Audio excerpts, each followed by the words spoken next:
Hello everybody, I hope all are you doing great. This is Vani, welcome back to my YouTube channel. So आज मैं deflationary gap के ऊपर अपना आपको answer writing बताने वाली हूँ। किस टाइप से आपको डिफ्लेशनरी गैप से अगर क्वेश्चन आता है तो कैसे आपको आंसर राइटिंग करना होगा अपने एग्जाम्स के अंदर। मोस्ट इंपॉर्टेंट टॉपिक रहता है ये। इन्फ्लेशनरी गैप के ऊपर मैं वीडियो बना चुकी हूँ, जिसने अभी तक नहीं देखी हो जाकर मेरे चैनल पर चेक कर सकता है। प्लेलिस्ट मैंने अलग से बनाई हुई है। इंपॉर्टेंट सीरीज के इंपॉर्टेंट कुछ क्वेश्चन जो है जो कि आपके पर्टिकुलर चैप्टर में से इंपॉर्टेंट रहने वाले हैं, उनके ऊपर मैं पर्टिकुलर क्वेश्चंस आपको बताऊंगी किस टाइप से आपको अपना आंसर राइटिंग करना होगा। सो इस टाइप के वीडियोस में और भी लाती रहूंगी। सो स्टे ट्यून एंड अगर कोई आपको पर्टिकुलर टॉपिक समझ नहीं आ रहा है तो आपको कमेंट कर सकते हो मेरे वीडियो के अंदर नीचे, सो दैट मैं उस पर्टिकुलर टॉपिक के ऊपर ही वीडियो बनाऊं और आपको पूरा आंसर राइटिंग दूं कि किस टाइप से आपको अपने पेपर में लिखना होगा। कंटेंट आपको पूरा प्रॉपर मिलेगा। सो स्टे ट्यून एंड जिसने अभी तक चैनल सब्सक्राइब नहीं करा है प्लीज फटाफट से जाकर चैनल सब्सक्राइब कर लो फॉर मोर इन्फॉर्मेटिव वीडियोस के लिए। So now let's start with today's topic, that is deflationary gap. कैसे आपको आंसर राइटिंग करना है इस पर्टिकुलर टॉपिक से, मोस्ट इंपॉर्टेंट टॉपिक है। इन्फ्लेशनरी गैप और डिफ्लेशनरी गैप दोनों ही इंपॉर्टेंट है। कोई किसी से भी क्वेश्चन आ सकता है और हमेशा पेपर में ये एक ना एक क्वेश्चन आपको मिलेगा ही, या तो इन्फ्लेशनरी गैप से या फिर डिफ्लेशनरी गैप से। सो पहले हम देख लेते हैं डिफ्लेशनरी गैप क्या होता है। तो डिफ्लेशनरी गैप कब आता है? जब डेफिशिएंसी होती है डिमांड में। जब डिमांड में कमी होती है तो एक डिफ्लेशनरी गैप क्रिएट होता है। इसको हम बहुत अच्छे से शॉर्ट रन वाले चैप्टर में भी पढ़ चुके हैं। तो deficiency of demand creates deflationary gap. जब इकोनॉमी के अंदर डेफिशिएंसी होती है, डिमांड में कमी होती है, जब डिफ्लेशनरी गैप आता है। ये वो सिचुएशन होती है जब lack of demand leads to deflationary pressure in the existing economy. जब डिमांड कम है जिसकी वजह से डिफ्लेशनरी प्रेशर क्रिएट हो जाता है इकोनॉमी के अंदर, that is called deflationary gap, right. ये कैसे होगा? जब इंड्यूसमेंट टू इन्वेस्ट हर्ट होगी, मतलब इकोनॉमी में इन्वेस्टमेंट नहीं हो रही है। हमें पता है एग्रीगेट डिमांड के कॉन्सेप्ट में, डिमांड में जब कमी होगी सप्लाई से तब क्या होगा? डेफिशिएंसी आएगी डिमांड में। अब डिमांड में कमी एक रीजन है। एडी के कंपोनेंट हमने पढ़े थे C + I + G + X - M। तो एक कंपोनेंट है I। जब इंड्यूसमेंट टू इन्वेस्ट, जब इन्वेस्टमेंट नहीं होगी इकोनॉमी में तो डिमांड कैसे क्रिएट होगी? क्योंकि जब इन्वेस्टमेंट कोई करेगा, इन्वेस्टमेंट क्रिएट करने से मल्टीप्लायर इफेक्ट, थोड़े से इन्वेस्टमेंट से ज्यादा से इनकम बढ़ती है। थोड़ा सा इन्वेस्टमेंट करो, इनकम ज्यादा रेट से बढ़ती है, तो मल्टीप्लायर इफेक्ट होता है। तो वो जब मल्टीप्लायर इफेक्ट ही नहीं हो रहा, इनकम क्रिएट नहीं हो रही है, इनकम नहीं है तो लोग क्या करेंगे? डिमांड ही नहीं कर पाएंगे। तो वही चीज है, जब इन्वेस्टमेंट हर्ट करेगी तब डिफ्लेशनरी गैप आएगा, फिर डिफिशिएंसी आएगी डिमांड में। लो इन्वेस्टमेंट की वजह से लो आउटपुट, इन्वेस्टमेंट नहीं है तो आउटपुट नहीं बनेगा, आउटपुट नहीं है तो बेचेंगे क्या? तो जिसकी वजह से इनकम कम होगी, इनकम कम तो लो डिमांड, और वंस अगेन लो डिमांड तो लो इन्वेस्टमेंट। तो ये एक स्पाइरल बनता जाएगा एंड द इकोनॉमी जो है start slipping into deflationary spiral. एक स्पाइरल क्रिएट होता जाएगा, डिफ्लेशनरी स्पाइरल, और एक low level equilibrium trap create हो जाएगा, जिसको ही हम डिफ्लेशनरी स्पाइरल और डिफ्लेशनरी गैप बोलते हैं, राइट। तो हुआ कैसे ये डिफ्लेशनरी गैप?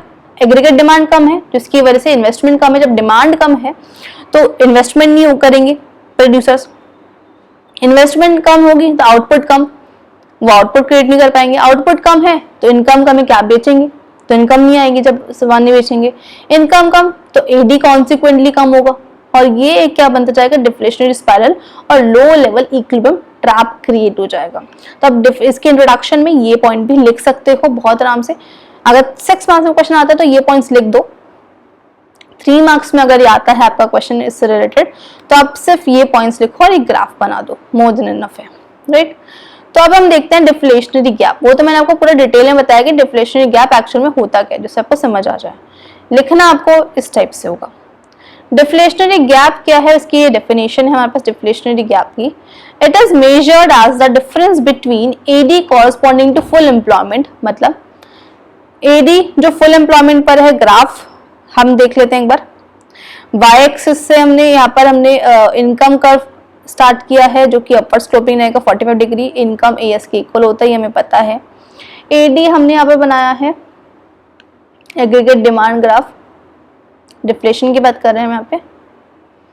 अब ये था हमारा एडी एएस के इक्वल है फुल एम्प्लॉयमेंट इक्विलिब्रियम, ये हो गया full employment output, full equilibrium output, right. AD कम है, प्लान एडी कम है, तो हम कहीं नीचे से स्टार्ट करेंगे प्लान एडी। तो ये आया हमारे पास new equilibrium level, that is M1। तो ये फुल एम्प्लॉयमेंट है और ये हमारा न्यू एम्प्लॉयमेंट है। प्लान इतना है, फुल एम्प्लॉयमेंट ये है, और प्लान हमारा ये है। प्लान इतना क्यों है? क्योंकि एग्रीगेट डिमांड कम है।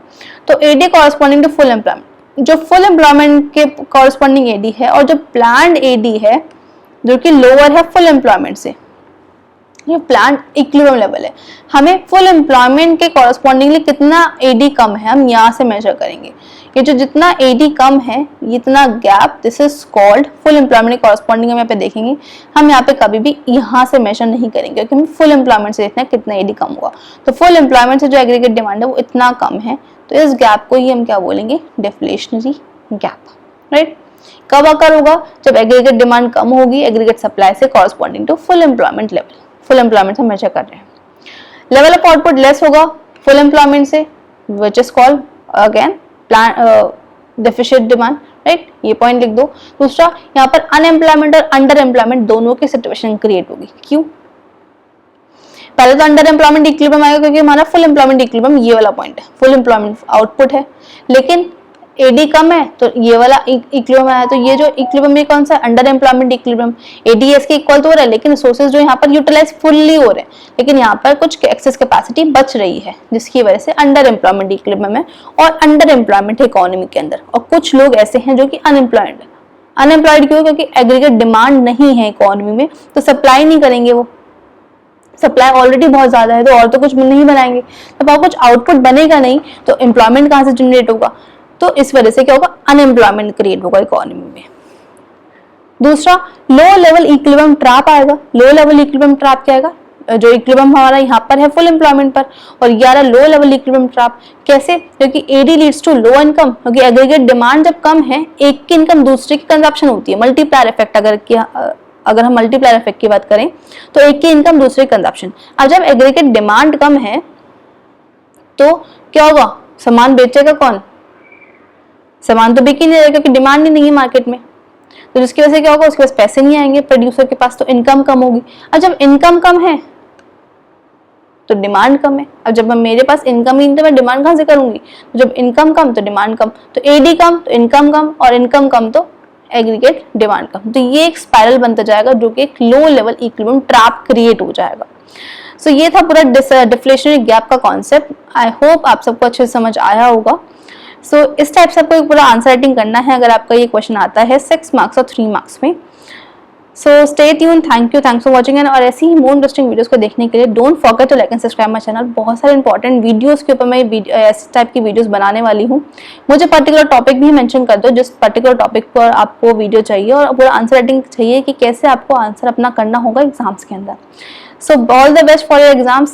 Stay tuned. Thanks for watching and don't forget to like and subscribe my channel. See you in the next video. Bye bye.